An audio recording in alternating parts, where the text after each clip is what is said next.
Howdy. Welcome to another session of Ask Dr. John. Going to look at cardiovascular disease. We've had quite a few questions about that. There's a massive amount, massive amount of information that has come forward kind of to the forefront over the last 2 or 3 years that really blows out of the water most of our ideas about cardiovascular disease. Now, we still know that there are a variety of things that can help prevent cardiovascular disease. Those really haven't changed. You need to exercise, you need a good diet, low stress, etc. But what specifically causes the inflammation? Now, people talk about inflammation like, oh, I've got inflammation. What does that mean, right? And is there more than one type of inflammation? And the answer is certainly yes. We actually do a test called a neural zoomer that indicates, I think, 33 different types of inflammation or inflammatory processes that can happen in the brain alone. So this is a much different, much more complex topic than people want to make it out to be. Now, the good news is that the remedies, even though the treatments or the causes are so complex, many of the remedies are pretty straightforward and easy, right? Things that we've known about for years, like take your vitamin D, get out in the sun, take fish oil, turmeric for most people, etc. However, today I'm going to go into a deeper level about what's really happening, and not the deepest level. I mean, we could be here for months, but I'm going into a deeper level about what the causes of cardiovascular disease are, and particularly, what is it that damages the arteries such that they become clogged with a variety of things. You know, cholesterol is the bad guy, but cholesterol isn't really the problem. Cholesterol is just along for the ride. The real problem is the very particular type of inflammation that happens in the body, and then what to do about it. And most doctors, honestly, are running the wrong tests, flat out. I went in for my annual a couple of weeks ago, and I have gout and kidney stones. Now, those are both caused by high uric acid primarily. And so he said he's going to run a routine test. And I said, are you going to test uric acid? And he said, oh, I guess we could do that. Well, the thing is, uric acid alone, and this has been known since 1892, Alexander Haig published a book on this, that high uric acid is really the cause and the predictor of almost every disease that is bad for us, every chronic disease, right? Things like stroke, cardiovascular disease, diabetes, high blood pressure. The primary driver on a chemical level for those is mostly uric acid. And, you know, most people don't test for it. So I'm going to share my screen with you, and we're going to do a little presentation today. I'm going to stick pretty much to this. I'll be happy to answer questions about the topic, but I'm not going to get into any other questions today because we got a lot of stuff to cover here. The first thing is the most important measure of cardiovascular disease. And so we're going to take a little walk through causes and treatments for cardiovascular disease. Okay, the endothelium we're going to start with.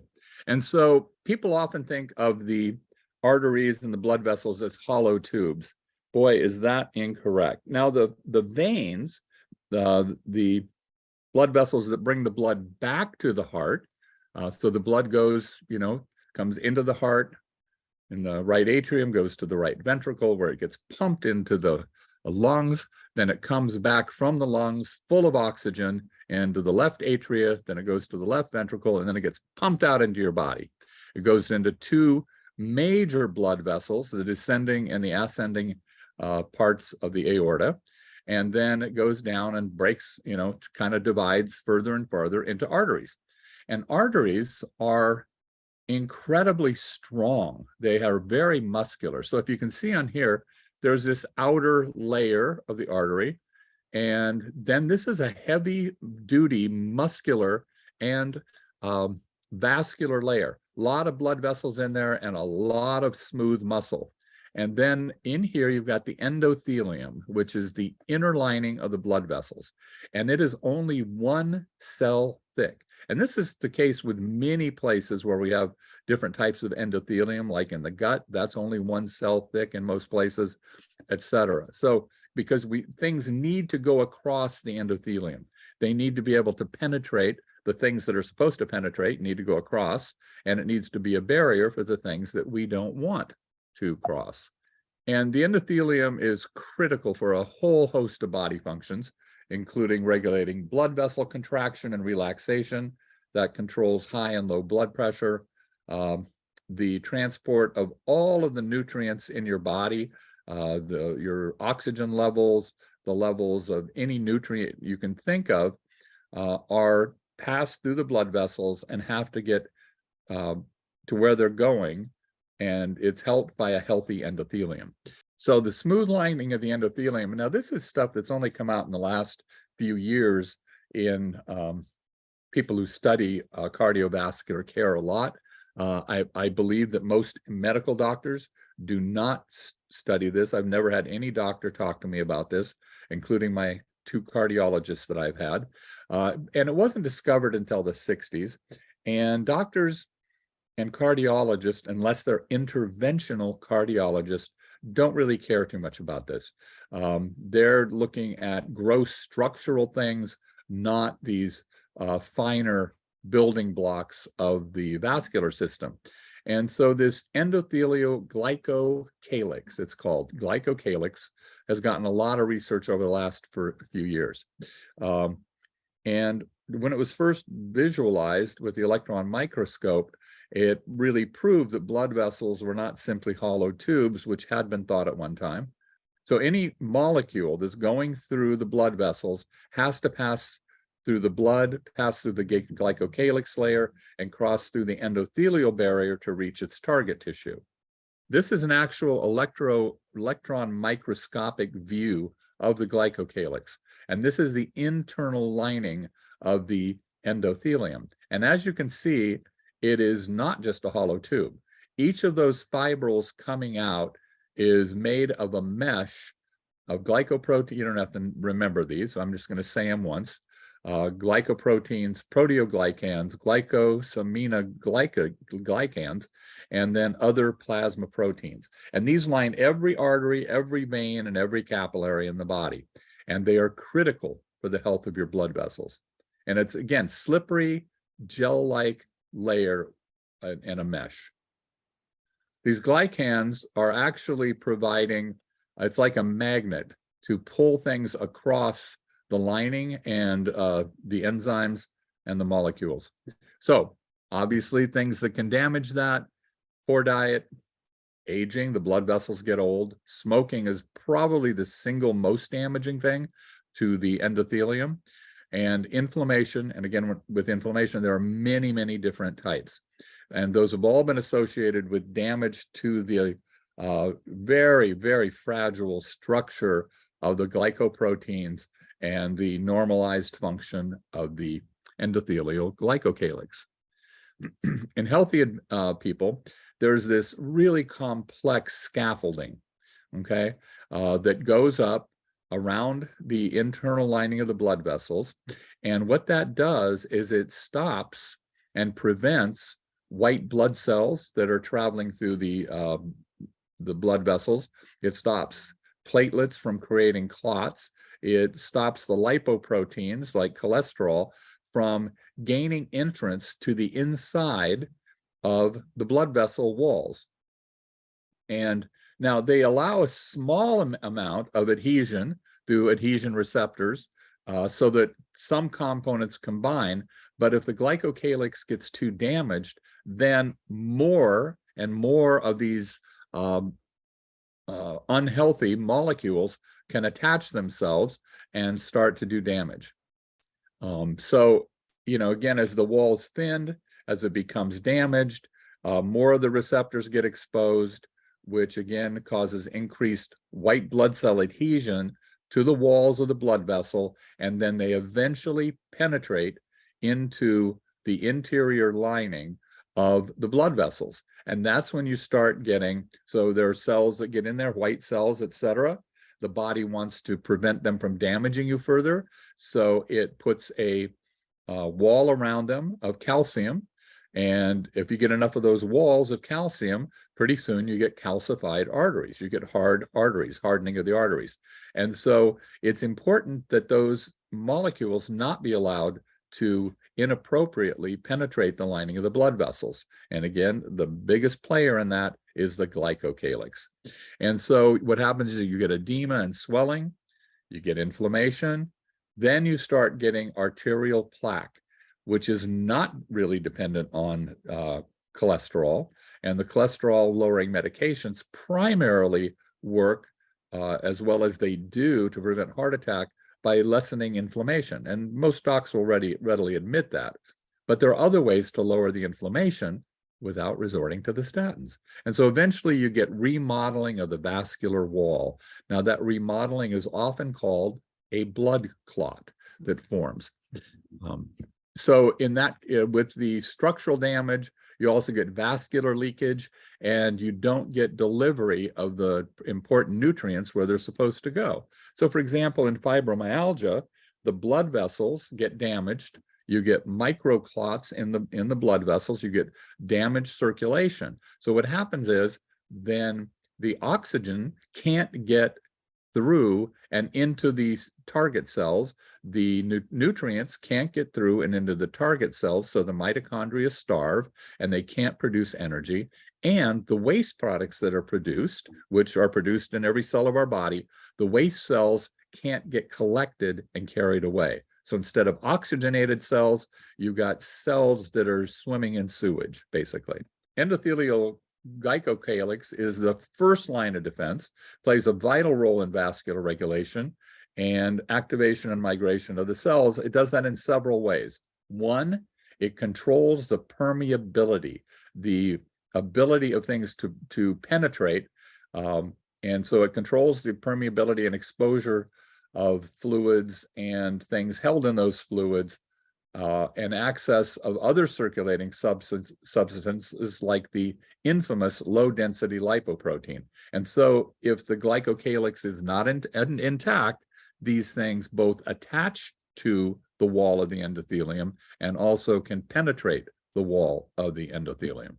So it can modify and amplify the shear stress exerted on endothelial cells by the circulating blood. And so shear stress is a stress to the blood vessels that can cause extensive damage.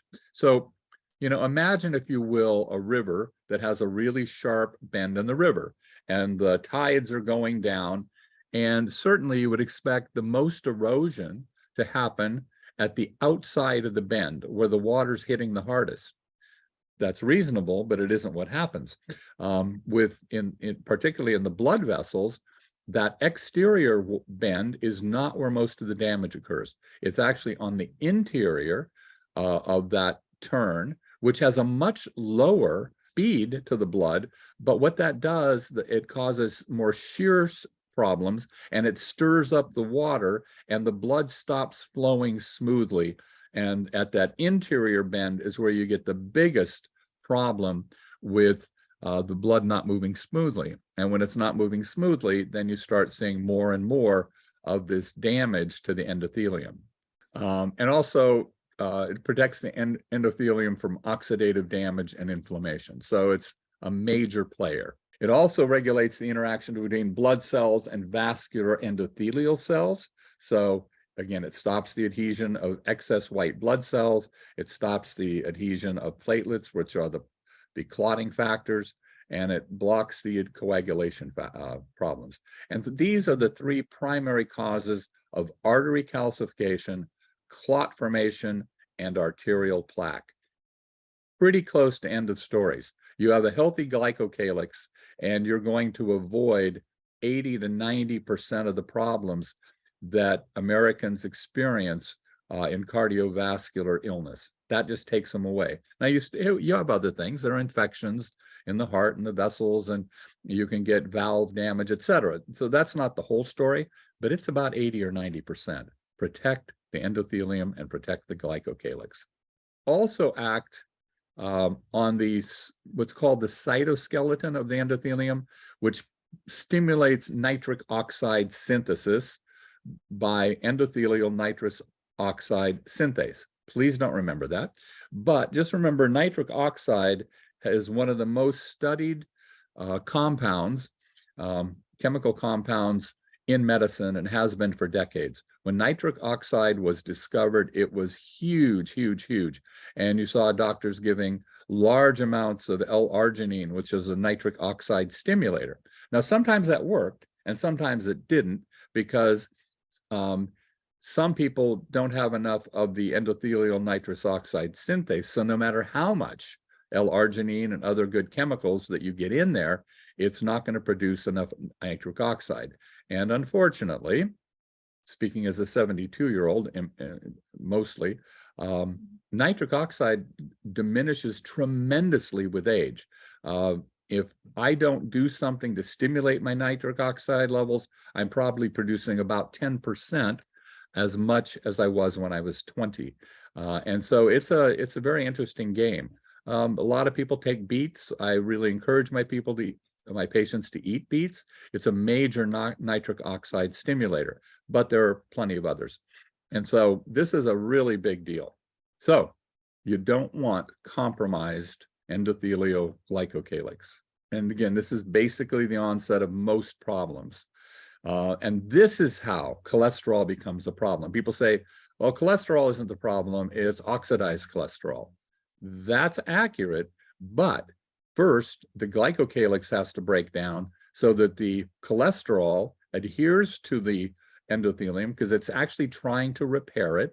Cholesterol is a very, very powerful antioxidant compound and carrier of antioxidants. It's not the bad guy, it's the good guy.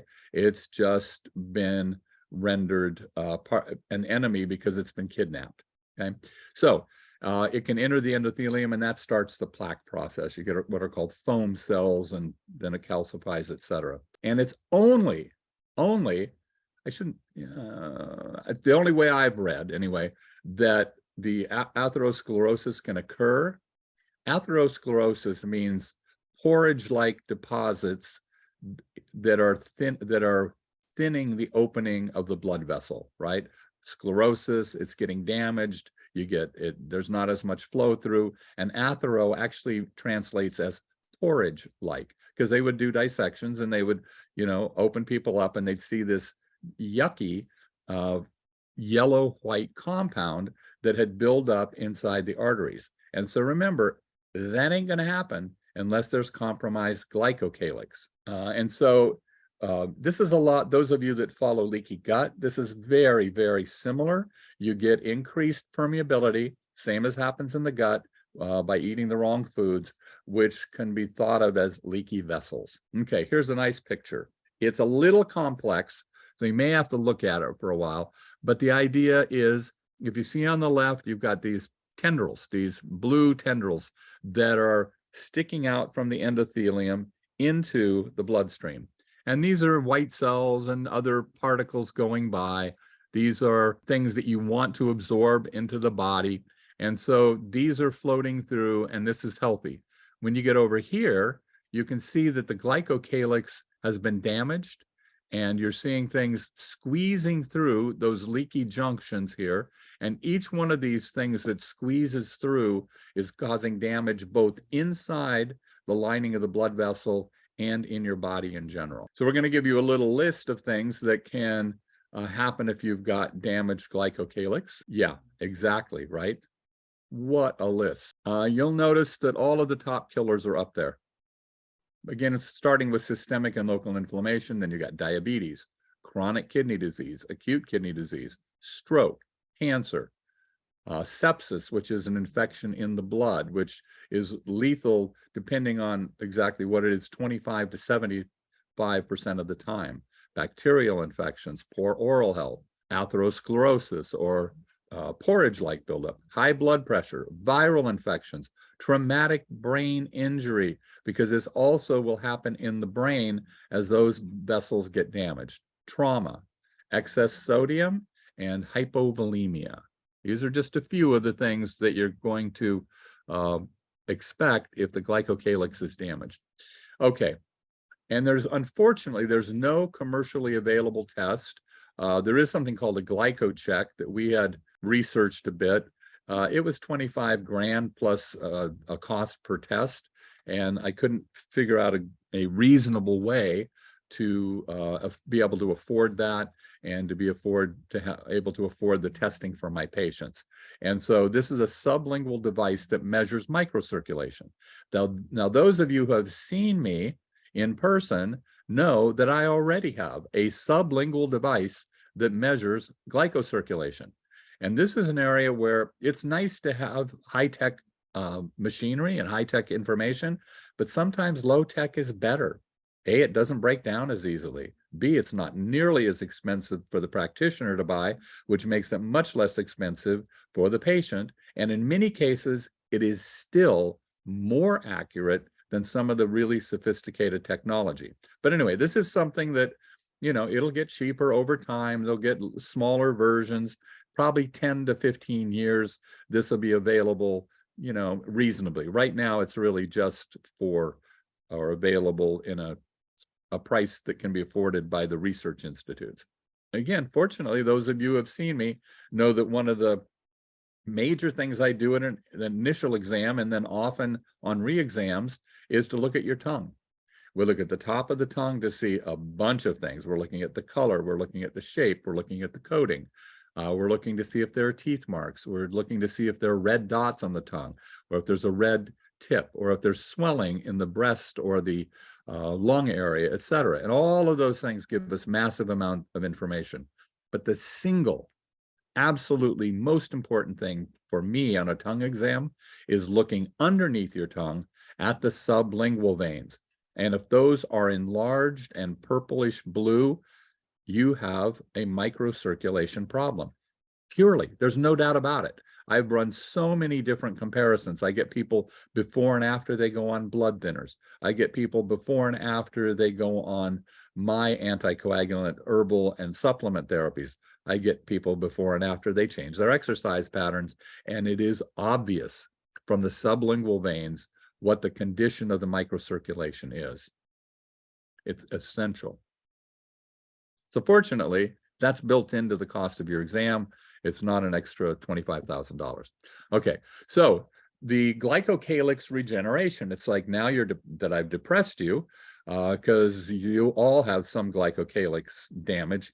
If you live in the US and you eat anything close to a typical diet and you're exposed to the level of particulates in the atmosphere, which is shown to be one of the major players in stroke, heart attack, and dementia. If you're living in the US, particularly in a city, you do have glycocalyx problems. That's a given. This is pivotal though. This is really pivotal to your cardiovascular health because worsening endothelial cell barrier can lead to plaque rupture and thrombosis, and that's a blood clot that can be lethal. The exact science really doesn't exist yet. There are lots of ideas. I look at what I can feel in the pulses, what I can see on lab tests that are not directly glycocalyx, but give me a tremendous amount of inferential information. So some things, this is one product. I'm not recommending that you get this one. In fact, I take this, but there's a new product coming out in a few weeks that I think is going to be even much better. This has a particular green seaweed extract, which is very high in a chemical called fucoidin, F-U-C-O-I-D-I-N, which helps support the artery wall's protective barrier. It also has a bunch of other things in it that help heal the endothelial glycocalyx.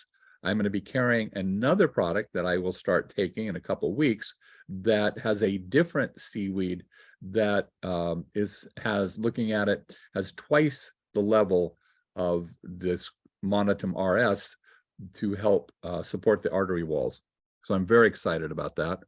And so this particular product, Monotum RS, is studied very extensively for cardiovascular health benefits.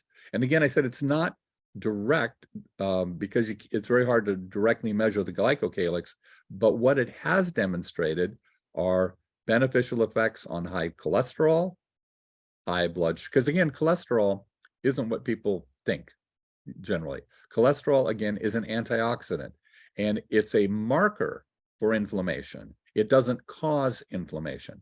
And so if you have high cholesterol and you do something to heal the endothelium, your cholesterol will go down on its own. High blood sugars, high blood pressure, obesity, and inflammation. And those have all been shown to improve with this particular product. In a randomized controlled study, it ameliorated the damage to the endothelial glycocalyx and loss of function by a high fat, high sugar meal. This was a small study. It was only 20 healthy human students, subjects, I guess, but it was very effective.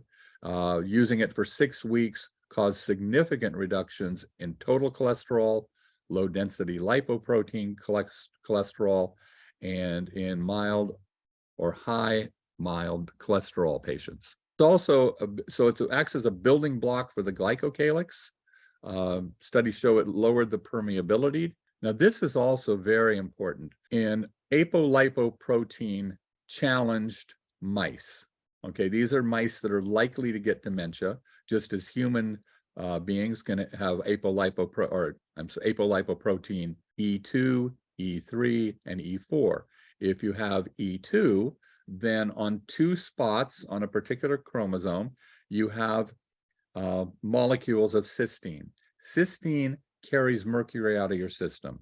If you have an E3, then you've got 1 spot where there's cysteine attached and 1 that has arginine attached. And in that case, you carry only half as much mercury out of the system. And if you're apolipoprotein E4, it's 2 L-arginines, and you don't carry the mercury out of the tissues and the brain and the body through that mechanism. So this is huge, huge, huge. Mercury in the system is the second most powerful poison on the planet. All right, people just don't want to hear that because we've been so exposed to mercury. But when you get into athletes with high that die, just drop dead, often you'll find enormously high mercury levels in the heart, and that makes their heart stop. And the reason they have it is because they are moving so much blood, and they're moving it under such high pressure that they will get more of it stored in the muscles of the heart. So you get significantly enhanced nitric oxide synthase. Again, that's what makes the nitrous oxide work. You get more production in the aortic arch. The aortic arch is the place where the blood pressure can cause the most damage, essentially. It's the arch just as the blood comes out of the heart. So it's getting the full blasting pressure right at that spot, and it takes a very sharp turn and gets a lot of pressure, so that this compound increases endothelial nitric oxide synthase in that area, means that the aortic arch has a much, not a little, has a much greater chance to produce healthy compounds that heal the glycocalyx. You get reduced proliferation and migration of vascular smooth muscle cells. You get decreased lipid or cholesterol deposition in the aorta, and you get decreased blood velocity and reduced plaque angiogenesis. So that's new production. So this is kind of a miracle molecule. Okay. Plasma cholesterol was 22.5% lower in female APOE knockout mice. So that means they're mice that are specifically selected to have unhealthy APO levels. They were given a high-fat diet and the monodem RS, and their cholesterol was 22.5% lower. And in experimental animals with degraded glycocalyx, that the monodem RS and arterioceal HP normalize leukocyte adhesion and leukocyte patrolling activity. Also, it has glucosamine, and there's been a lot of arguments about take glucosamine, don't take glucosamine. And the studies are all over the place. Some show it's magic, some seem to show it doesn't do anything. The problem is there are certain combinations of nutrients that really need to be given together in order for the benefits of each of them to come to the forefront. Glucosamine, was used for joint health a lot, people with arthritis. It's actually been shown to reduce cardiovascular death risk in multiple studies. And that makes a lot of sense, right? It's in joint repair, it's in tissue repair, I should say, and the tissue of the heart, you need to repair constantly. Turns out it's a precursor for a group of proteoglycans that are found in the glycocalyx, and that's probably why it decreases cardiovascular mortality. Then we got our old buddy hyaluronic acid, which is critical for the fluid that's within your joints and to keep things moving. It's a very small component of the glycocalyx, but it does serve several functions. And it's been shown to restore the glycocalyx in rodents. However, the hyaluronic acid alone is really insufficient to create enough of this hyaluronan unless it's able to incorporate a little differently. And that's where the seaweed comes in. And this is an optimal product for repair of the glycocalyx. So it comes from a brown and or green type of seaweed. There are a couple of different ones, and this has massive health benefits. It helps immune modulation in the gut. It includes immune modulation and cardiovascular health. It has several polyphenols that lower inflammation, and it regenerates the glycocalyx. Bottom line, consider the glycocalyx as a fundamental component of the body during the treatment of any cardiovascular condition or any other condition that was compromised and has compromised microvascular or macrovascular circulation. And so this really long forgotten vital component of all blood vessels, I think, is probably the missing link to unlocking true vascular wellness. You know, they're the macular technologies. You have high blood pressure, you can take any number of high blood pressure medications as a Band-Aid. I think that's great to get your blood pressure down soon, lower your dementia risk, lower your heart attack risk, etc. However, there are lots of natural supplements, including this one, that can lower blood pressure. I've got some things I like even a little better for blood pressure, but this really heals the lining of the blood vessels. You know, I'm teaching a continuing education class in cardiovascular care tomorrow, so I'm a little geeked out on this whole thing. So I apologize if that was a little too intense, but the bottom line is this: most cardiovascular problems can be fixed, and most of the time they do not require heroic interventions. Many times it's very, very, very simple supplement, diet, exercise ideas that can make all the difference, okay? But once the glycocalyx is damaged, you got to repair it. Okay, 4:10, we just about made it in half an hour. I want to thank you guys for tuning in. Next week, I'll be back answering more specific questions. And so if you've got questions, even if you've sent them in before, send them in again, and I'll see that you're really serious, and I will get to handling all of them. So until next Thursday at 3:30, be happy, be healthy. Bye-bye.